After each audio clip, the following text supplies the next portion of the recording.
Poursuite de l'audiobook du livre d'Andrew Murray, Le pouvoir du sang de Jésus. Chapitre 5. La sanctification par le sang. C'est pourquoi Jésus aussi, afin de sanctifier le peuple par son propre sang, a souffert en dehors de la porte. Hébreux 13, verset 12. La purification par le sang a été le sujet de notre dernier chapitre. La sanctification par le sang doit maintenant retenir notre attention. Pour l'observateur superficiel, il peut sembler qu'il y a peu de différence entre la purification et la sanctification, que les deux mots signifient à peu près la même chose. Mais la différence est grande et importante. La purification a principalement trait à l'ancienne vie et à la tâche du péché, qui doit être enlevée et n'est que préparatoire. La sanctification concerne la nouvelle vie et le caractère de cette vie que Dieu doit lui donner. La sanctification, qui signifie l'union avec Dieu, est la plénitude particulière de la bénédiction acquise pour nous par le sang. La distinction entre ces deux choses est clairement marquée dans l'Écriture. Paul nous rappelle que le Christ s'est donné lui-même pour l'Église afin de la sanctifier après l'avoir purifiée. Éphésiens 5, verset 25. Marie, aimez vos femmes, comme Christ a aimé l'Église et s'est livré lui-même pour elle, afin de la sanctifier par la parole, après l'avoir purifiée par le baptême d'eau, afin de faire paraître devant lui cette Église glorieuse, sans tache, ni ride, ni rien de semblable, mais sainte et irrépréhensible. Après l'avoir purifiée, il la sanctifie. Écrivant à Timothée, il dit « Si donc un homme se purifie de ces choses, il sera un vase d'honneur, sanctifié et prêt pour le service du Maître. » 2 Timothée 2, verset 21. Dans une grande maison, il n'y a pas seulement des vases d'or et d'argent, mais il y en a aussi de bois et de terre. Les uns sont des vases d'honneur et les autres sont d'un usage vil. Si donc quelqu'un se conserve pur, en s'abstenant de ces choses, il sera un vase d'honneur, sanctifié, utile à son maître, propre à toute bonne œuvre. La sanctification est une bénédiction qui suit et dépasse la purification. Elle est aussi illustrée de manière frappante par les ordonnances liées à la consécration des prêtres comparées à celles des Lévites.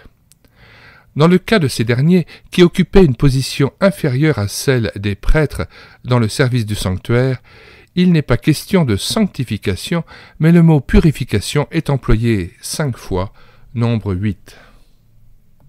Note du traducteur. Il semblerait que lorsque Andrew Murray parle des prêtres, il parle des souverains sacrificateurs et de Aaron et de ses fils qui étaient amenés à pouvoir rentrer dans le Saint des Saints, là où Dieu se trouvait entre les chérubins au-dessus du tabernacle. Et il fait la différence avec les simples lévites, les sacrificateurs, mais qui avaient une position qui leur ne permettait pas de rentrer dans le lieu très saint, mais qui devait rester dans le lieu saint, où il y avait donc le chandelier, l'autel des parfums et la table des pains de proposition. Retour au texte. Dans la consécration des prêtres ou des souverains sacrificateurs, par contre, le mot « sanctifié » est souvent utilisé car les grands prêtres ou souverains sacrificateurs étaient dans une relation plus étroite avec Dieu que les Lévites, Exode 29, Lévitique 8. Ce document souligne également le lien étroit entre le sang du sacrifice et la sanctification. Dans le cas de la consécration des Lévites, l'expiation des péchés a été faite et ils ont été aspergés avec l'eau de la purification pour se nettoyer, mais ils n'ont pas été aspergés de sang. Mais lors de la consécration des grands prêtres ou souverains sacrificateurs, ils devaient être aspergés de sang. Ils étaient sanctifiés par une application plus personnelle et plus intime du sang. Tout cela était typique où cela consistait en une préfiguration métaphorique et symbolique de la sanctification par le sang de Jésus, et c'est ce que nous cherchons maintenant à comprendre afin d'y avoir part. Examinons donc. 1. Ce qu'est la sanctification. 2. Quel a été le grand but des souffrances du Christ. 3. Ce qui peut être obtenu par le sang. 1. Ce qu'est la sanctification. Pour comprendre ce qu'est la sanctification des rachetés, il faut d'abord apprendre ce qu'est la sainteté de Dieu. Lui seul est le saint. La sainteté de la créature doit être reçue de lui. On parle souvent de la sainteté de Dieu comme si elle consistait en sa haine et son hostilité à l'égard du péché, mais cela ne donne aucune explication sur ce qu'est réellement la sainteté. Il s'agit d'une affirmation simplement négative, à savoir que la sainteté de Dieu ne peut supporter le péché. La sainteté est l'attribut de Dieu en raison duquel il veut et fait toujours ce qui est suprêmement bon. C'est la raison pour laquelle il veut aussi ce qui est suprêmement bon dans ses créatures et le leur accorde. Dieu est appelé le Saint dans l'Écriture, non seulement parce qu'il punit le péché, mais aussi parce qu'il est le Rédempteur de son peuple, celui qui le rachète. C'est sa sainteté qui veut toujours le bien de tous, qui l'a poussé à racheter les pécheurs. Le courroux de Dieu qui punit le péché et l'amour de Dieu qui rachète le pécheur proviennent tous deux de la même source, sa sainteté. La sainteté est la perfection de la nature de Dieu. La sainteté de l'homme est une disposition en accord total avec celle de Dieu, qui choisit en toute chose de vouloir comme Dieu le veut, ainsi qu'il est écrit « Comme il est saint, soyez saints » 1 Pierre 1,15. Mais puisque celui qui vous a appelé est saint, vous aussi soyez saints dans toute votre conduite, selon qu'il est écrit « Vous serez saints, car je suis saint ». La sainteté en nous n'est rien d'autre que l'unité avec Dieu. La sanctification du peuple de Dieu s'opère par la communication de la sainteté de Dieu. Il n'y a pas d'autre moyen d'obtenir la sanctification si ce n'est que le Dieu saint accorde ce qu'il est le seul à posséder. Lui seul est le saint, il est le Seigneur qui sanctifie. Les différents sens que l'Écriture donne aux mots sanctification et sanctifier mettent en évidence une certaine relation avec Dieu dans laquelle nous sommes amenés. Le sens premier et le plus simple du mot sanctification est séparation. Ce qui est retiré de son environnement sur l'ordre de Dieu est mis de côté ou séparé comme sa propriété et pour son service, c'est ce qui est saint. Cela ne signifie pas seulement la séparation du péché, mais de tout ce qui est dans le monde, même de ce qui peut être permis. C'est ainsi que Dieu a sanctifié le 7e jour. Les autres jours n'étaient pas impurs, car Dieu a voulu tout ce qu'il avait fait et a vu que c'était très bon. Mais seul ce jour était saint, et Dieu en avait pris possession par un acte spécial. De la même manière, Dieu avait séparé Israël des autres nations, et en Israël, il avait séparé les prêtres pour qu'ils soient saints pour lui. Cette séparation en vue de la sanctification est toujours l'œuvre de Dieu lui-même, et c'est pourquoi la grâce élective de Dieu est souvent étroitement liée à la sanctification. La grâce élective signifie cette grâce qui est le fruit aussi du choix de Dieu. Exode 33, verset 19, « Je fais grâce à qui je fais grâce, et miséricorde à qui je fais miséricorde », passage repris dans Romains 9, verset 15, « Car il dit à Moïse, je ferai miséricorde à qui je fais miséricorde, et j'aurai compassion de qui j'ai compassion », et au verset 18, Ainsi il fait miséricorde à qui il veut, et il endurcit qui il veut. Retour au texte. Et donc, nous relisons la phrase entièrement à partir du début. Cette séparation en vue de la sanctification est toujours l'œuvre de Dieu lui-même, et c'est pourquoi la grâce élective de Dieu est souvent étroitement liée à la sanctification. Vous serez saints pour moi, je vous ai séparés pour que vous soyez à moi. Lévitique 20, verset 26. L'homme que l'Éternel choisira sera saint. Nombre 16, verset 7. Tu es un peuple saint pour l'Éternel ton Dieu t'a choisi. Et c'est ce terme de choix qui renvoie à la grâce élective. Deutéronome, chapitre 7, verset 6. Tu es un peuple saint pour l'Éternel ton Dieu t'a choisi.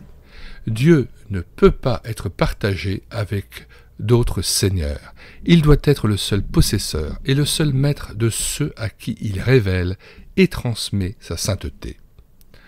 Mais cette séparation n'est pas tout ce que comprend le mot sanctification. Elle n'est que la condition indispensable de ce qui doit suivre.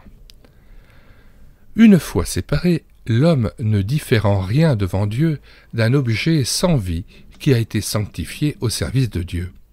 Pour que la séparation ait une valeur, il faut que quelque chose de plus se produise. L'homme doit s'abandonner volontairement et de tout cœur à cette séparation. La sanctification comprend la consécration personnelle au Seigneur pour être à lui. La sanctification ne peut devenir nôtre que lorsqu'elle plonge ses racines et s'installe dans les profondeurs de notre vie personnelle, dans notre volonté et dans notre amour.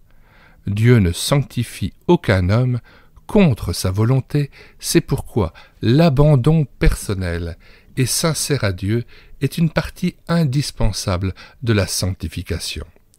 C'est pour cette raison que les Écritures ne parlent pas seulement de Dieu qui nous sanctifie, mais qu'elles disent souvent que nous devons nous sanctifier nous-mêmes. Mais même par la consécration, la véritable sanctification n'est pas encore complète.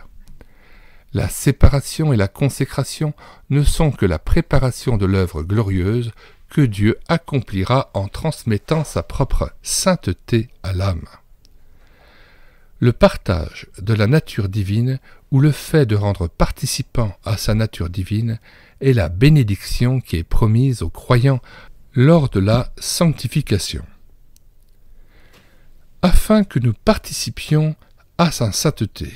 Hébreux 12, verset 10. Nos pères nous châtiaient pour peu de jours, comme ils le trouvaient bon, mais Dieu nous châtie pour notre bien, afin que nous participions à sa sainteté. Tel est le but glorieux de l'œuvre de Dieu dans ceux qu'il sépare pour lui-même. Mais cette transmission de sa sainteté n'est pas un don de quelque chose qui est en dehors de Dieu lui-même. Non, c'est dans la communion personnelle avec lui et la participation à sa vie divine que la sanctification peut être obtenue. En tant que saint, Dieu a habité parmi le peuple d'Israël pour sanctifier son peuple. Exode 29, versets 45-46. En tant que saint, il habite en nous. Seule la présence de Dieu peut sanctifier. Mais c'est si sûrement notre part que l'Écriture ne craint pas de parler de Dieu habitant dans nos cœurs avec une telle puissance que nous pouvons être remplis jusqu'à toute la plénitude de Dieu. Alors ce passage est extrait d'Éphésiens chapitre 3. À cause de cela, je fléchis les genoux devant le Père, duquel tire son nom toute famille dans les cieux et sur la terre, afin qu'il vous donne, selon la richesse de sa gloire, d'être puissamment fortifié par son esprit dans l'homme intérieur, en sorte que Christ habite dans vos cœurs par la foi, afin qu'étant enracinés et fondés dans l'amour, vous puissiez comprendre avec tous les saints quelle est la largeur, la longueur, la profondeur et la hauteur, et connaître l'amour de Christ qui surpasse toute connaissance, en sorte que vous soyez remplis jusqu'à toute la plénitude de Dieu. La véritable sanctification est la communion avec Dieu et sa demeure en nous. Il était donc nécessaire que Dieu, en Christ, s'installe dans la chair et que le Saint-Esprit vienne habiter en nous. C'est ce que signifie la sanctification. Remarquons maintenant, grand 2, cette sanctification était le but pour lequel le Christ a souffert. C'est ce qu'affirme clairement l'Épître aux Hébreux au chapitre 13. Verset 12, Jésus a souffert pour sanctifier son peuple. Et nous lisons en contexte cette citation, Hébreux 13, verset 11-12. Les corps des animaux, dont le sang est porté dans le sanctuaire par le souverain sacrificateur pour le péché, sont brûlés hors du camp. C'est pour cela que Jésus aussi, afin de sanctifier le peuple par son propre sang, a souffert hors de la porte. Dans la sagesse de Dieu, la participation à sa sainteté est la plus haute destinée de l'homme. C'était donc l'objectif central de la venue de notre Seigneur Jésus sur terre et surtout de ses souffrances et de sa mort. C'était pour qu'il sanctifie son peuple et pour qu'il soit saint et irréprochable. Éphésiens 1, 4. En lui, Dieu nous a élus avant la fondation du monde pour que nous soyons saints et irrépréhensibles devant lui. La manière dont les souffrances du Christ ont atteint ce but et sont devenues notre sanctification nous est expliquée par les paroles qu'il a adressées à son Père alors qu'il était sur le point de se laisser lier en sacrifice. Jean 17, verset 19 « Et je me sanctifie moi-même pour eux, afin qu'eux aussi soient sanctifiés par la vérité. » C'est parce que ses souffrances et sa mort étaient une sanctification de lui-même qu'elles peuvent devenir une sanctification pour nous. Qu'est-ce que cela signifie ? Jésus était le Saint de Dieu, le Fils que le Père a sanctifié et envoyé dans le monde. Et doit-il se sanctifier lui-même ? Il devait le faire, c'était indispensable. La sanctification qu'il possédait n'était pas hors d'atteinte de la tentation. Dans sa tentation, il doit la maintenir et montrer cette sanctification. Il doit la maintenir et montrer à quel point sa volonté est parfaitement soumise à la sainteté de Dieu. Nous avons vu que la vraie sainteté de l'homme est l'unité parfaite de sa volonté avec celle de Dieu. Et pendant toute la vie de notre Seigneur, depuis la tentation au désert, il avait soumis sa volonté à celle de son Père et s'était consacré en sacrifice à Dieu. Mais c'est surtout à Gethsémanée qu'il l'a fait. L'heure et la puissance des ténèbres étaient là. La tentation d'éloigner de ses lèvres la terrible coupe de la colère et de faire sa propre volonté est venue avec une force presque irrésistible, mais il a rejeté la tentation. Il s'est offert, lui et sa volonté, à la volonté et à la sainteté de Dieu. Il s'est sanctifié par une parfaite unité de volonté avec celle de Dieu. Cette sanctification de lui-même est devenue la puissance par laquelle nous pouvons, nous aussi, être sanctifiés par la vérité. Ceci est en parfait accord avec ce que nous apprend l'Épître aux Hébreux où, parlant des paroles employées par le Christ, nous lisons « Je viens pour faire ta volonté, ô Dieu » et où il est ajouté « C'est par cette volonté que nous sommes sanctifiés par l'offrande du corps de Jésus-Christ une fois pour toutes. » Hébreux 10, versets 9 et 10. C'est parce que l'offrande de son corps était son abandon à la volonté de Dieu que nous sommes sanctifiés par cette volonté. Il s'est sanctifié là, pour nous, afin que nous soyons sanctifiés par la vérité. L'obéissance parfaite dans laquelle il s'est livré, afin que la sainte volonté de Dieu puisse s'accomplir en lui, n'est pas seulement la cause méritoire de notre salut, mais elle est en même temps la puissance par laquelle le péché a été à jamais vaincu et par laquelle la même disposition et la même sanctification peuvent être créées dans nos cœurs.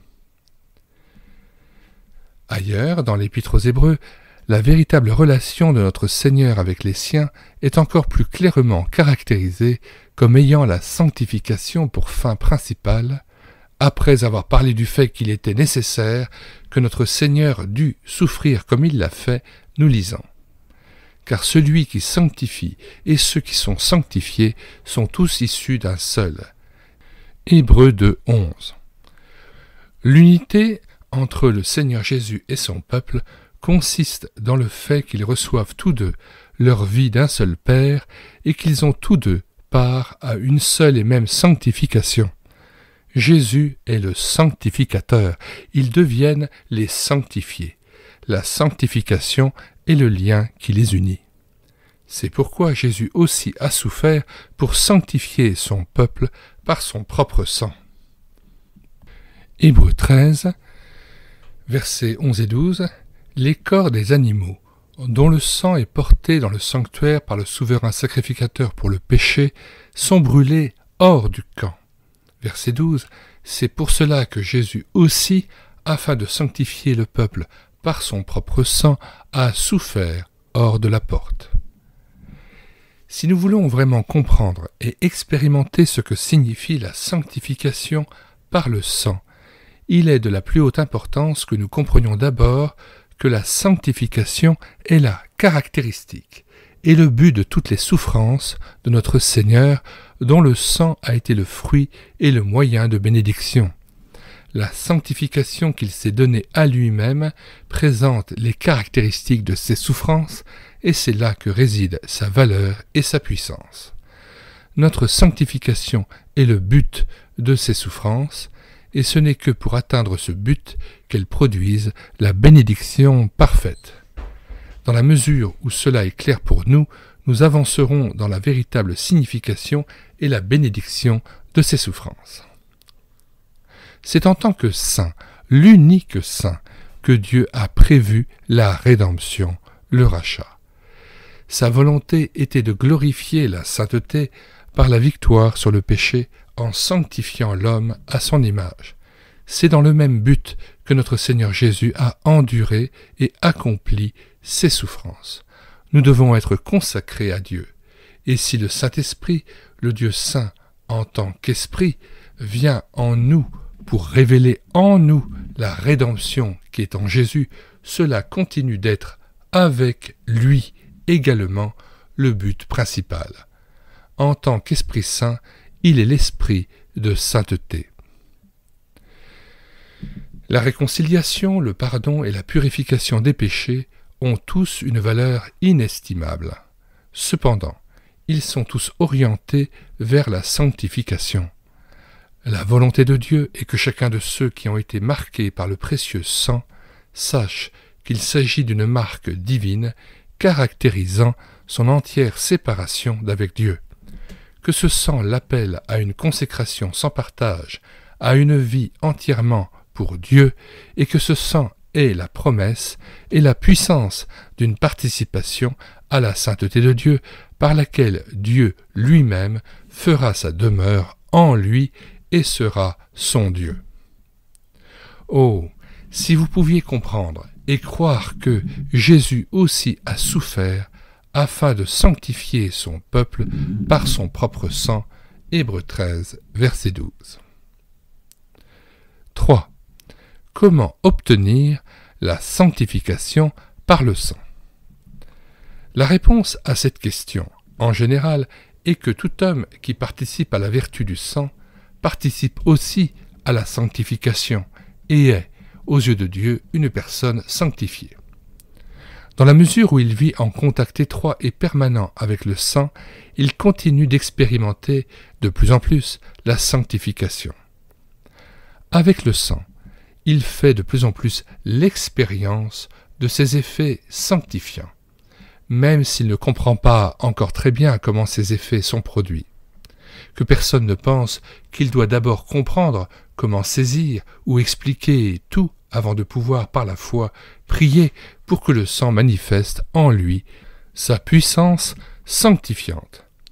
Non, ce n'était qu'en relation avec le bain de purification, le lavement des pieds des disciples, que le Seigneur Jésus a dit « Ce que je fais, tu ne le sais pas maintenant, mais tu le sauras par la suite. » Jean 13, verset 8.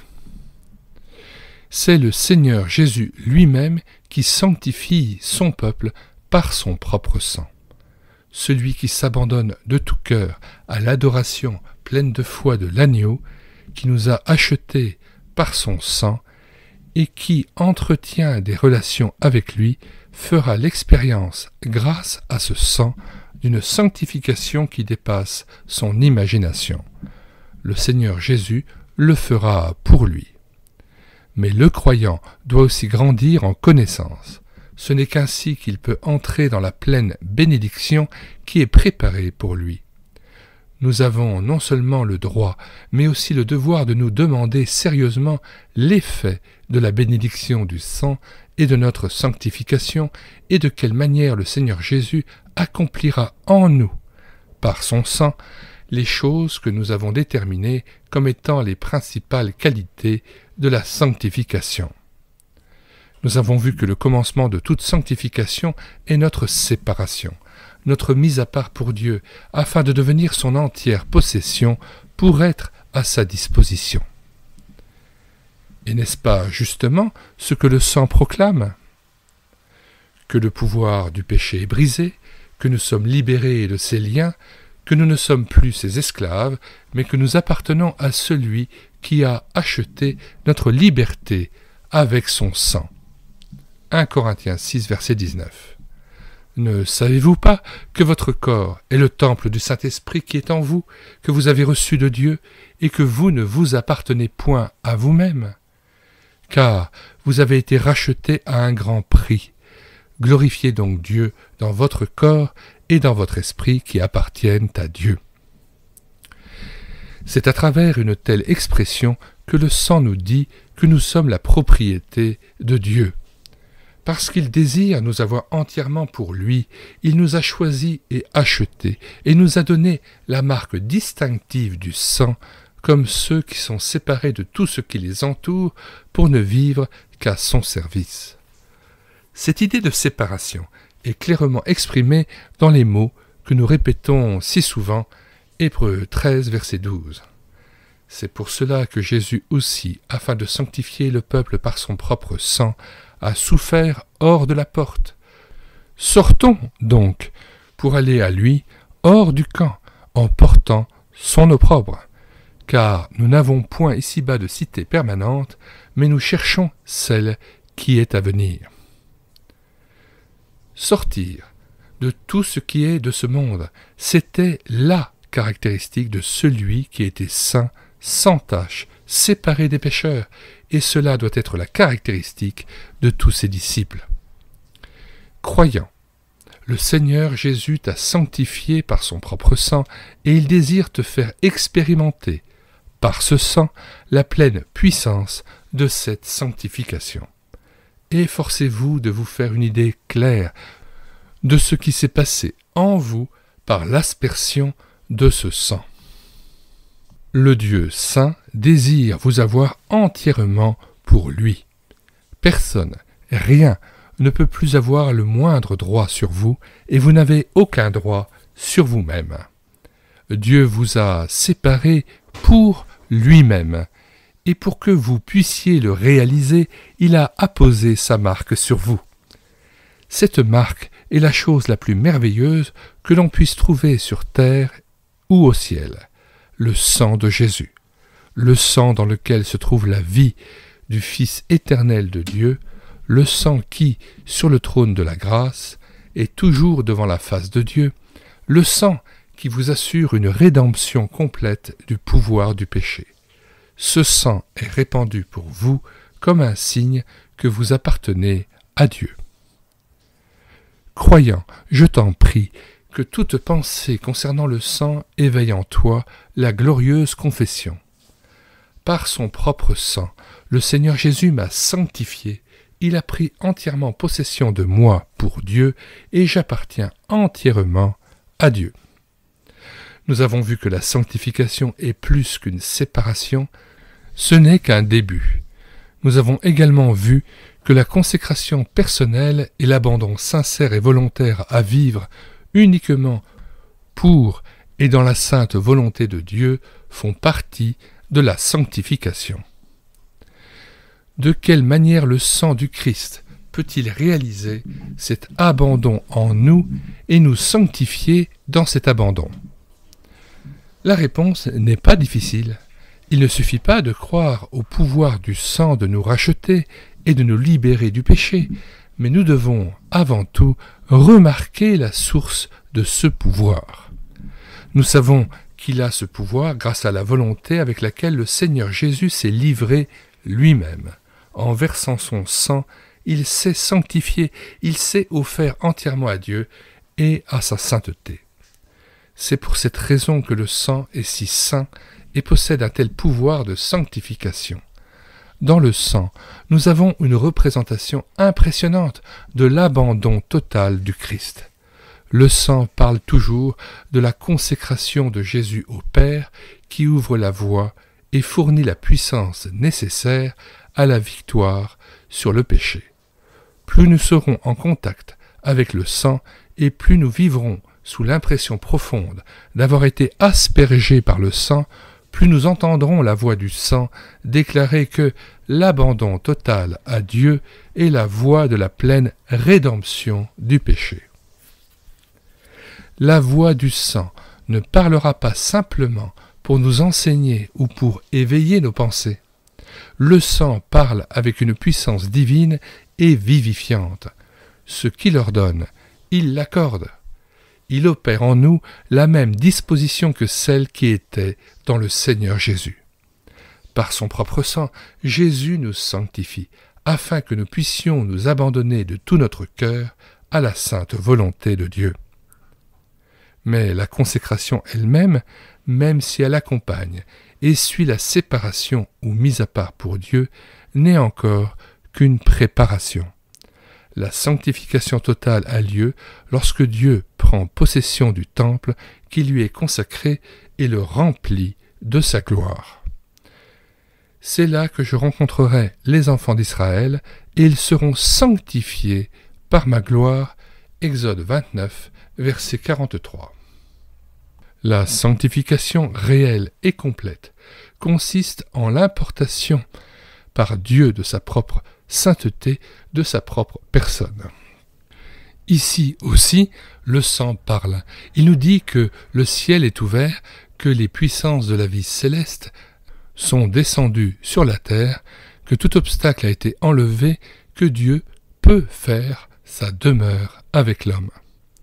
La proximité immédiate et la communion avec Dieu sont rendues possibles par le sang.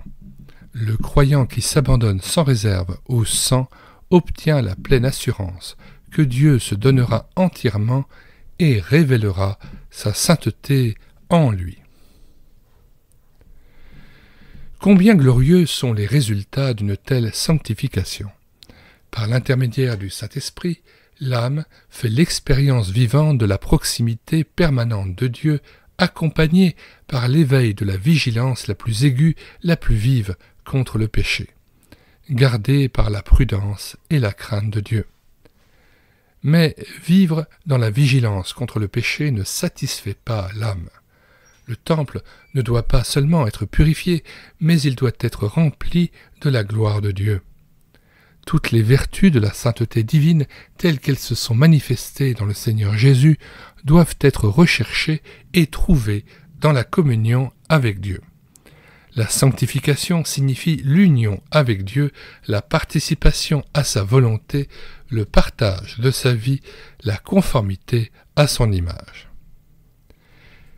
Chrétien, c'est pourquoi Jésus aussi a souffert en dehors de la porte afin de sanctifier son peuple par son propre sang.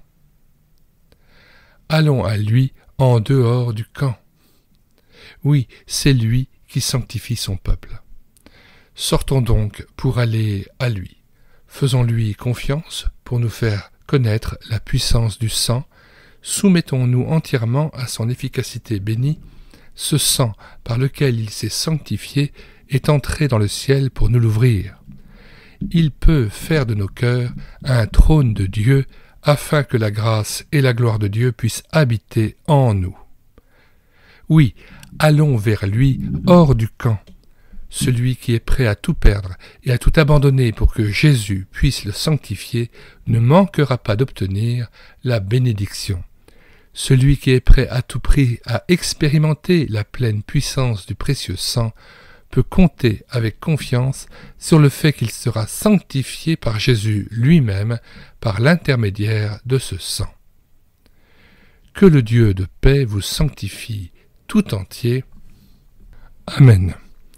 1 Thessaloniciens 5, verset 23. Que le Dieu de paix vous sanctifie lui-même tout entier, et que tout votre être, l'esprit, l'âme et le corps, soient conservés irrépréhensibles lors de l'avènement de notre Seigneur Jésus-Christ. Celui qui vous a appelé est fidèle, et c'est lui qui le fera. Fin de la lecture du chapitre 5.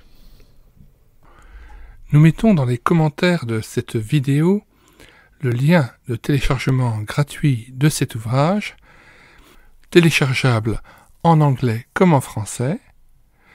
Nous mettons aussi le lien vers la playlist de l'audiobook de cet ouvrage, Le pouvoir du sang de Christ d'Andrew Murray, la playlist des ouvrages d'Andrew Murray sur cette chaîne YouTube Elle écoutait sa parole.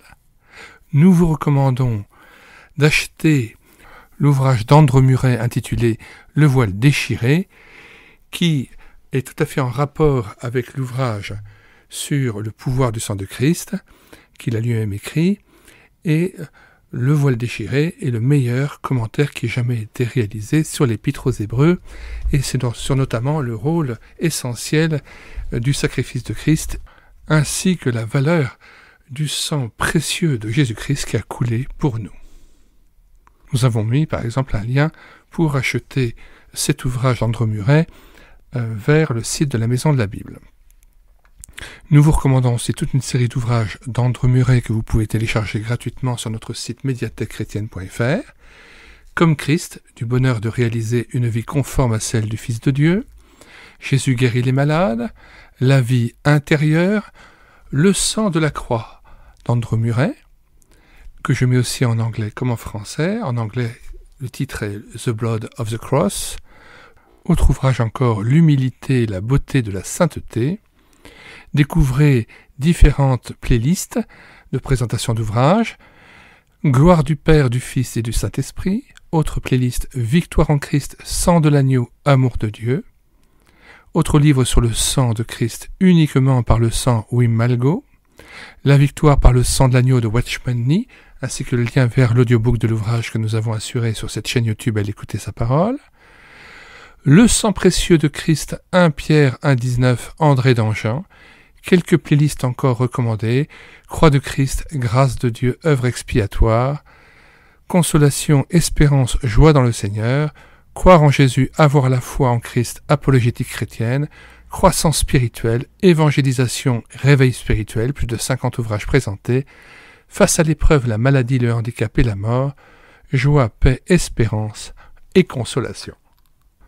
Chacun des ouvrages présentés dans ces playlists est téléchargeable gratuitement à partir du site internet médiathèquechrétienne.fr, site que nous avons bâti en synergie avec cette chaîne YouTube Elle écoutait sa parole afin d'assurer la réédition numérique des ouvrages chrétiens épuisés et non réédités.